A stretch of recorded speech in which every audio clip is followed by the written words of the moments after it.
Beaulieu, debout pour célébrer le 300e match de Roch Feliot avec le H. Une célébration qui a bien failli être gâchée par le voisin Cesson-Rennes, tout proche de créer la surprise.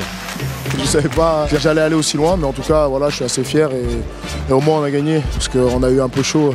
Ça aurait été dommage de gâcher ça. Nantes a donc eu très chaud et s'en est remis au bras gauche de Kirill Lazarov dans le final.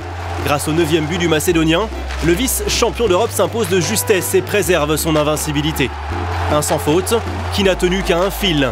Il fallait voir la joie très contenue des joueurs au coup de sifflet final. Un simple soulagement à la mesure d'une prestation terne laborieuse face à un adversaire valeureux.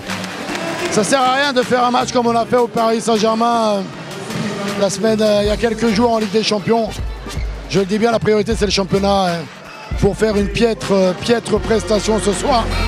Le H est en souffrance dès le début du match. La défense est bien trop permissive face à un Jean-Jacques Aquevillo intraitable. L'arrière-gauche se régale de loin face à des défenseurs trop tendres. L'ancien Saranais marque à 8 reprises et fait mouche 6 fois en première période. Certains Nantais sont en échec en attaque et le déchet technique est aussi évident. C'est un de nos plus mauvais matchs depuis très longtemps et il y a des joueurs qui n'ont pas répondu présent du tout.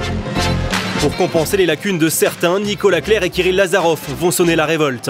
Le demi-centre auteur de 8 buts marque une nouvelle fois les esprits. L'ex-barcelonais est lui essentiel dans le Money Time. Il répond aux prouesses d'un autre gaucher de 18 ans plein de culot, Mathieu Salou. Cesson-Rennes cède à 6 secondes du buzzer, un revers rageant, 29-28. Compte tenu de la physionomie du match, ça n'aurait pas été un vol de pouvoir récupérer au moins le match nul. Pour Nantes, il s'agit d'un bel avertissement à prendre très au sérieux avant la réception de Tselier.